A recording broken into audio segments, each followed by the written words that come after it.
Hey, so if you're using DuckDuckGo browser and want to make it even more private, yeah, you're in the right place. By default, it's already secure, but a few quick settings can make it even better.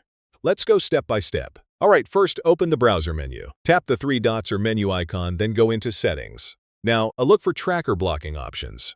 Make sure it's turned on so websites can't follow your activity across the web. If you're on mobile, enable app tracking protection. This blocks hidden trackers inside apps, not just websites.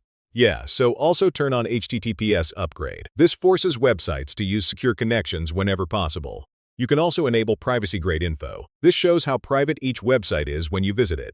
Next, check Fire button settings. Make sure it clears tabs and data when you use it. That's your quick privacy reset. If you want maximum privacy, disable any personalization features. This reduces data collection even further. So yeah, that's how to enable privacy settings in DuckDuckGo. Once you set this up, your browsing becomes a lot more private without any extra effort. Hey,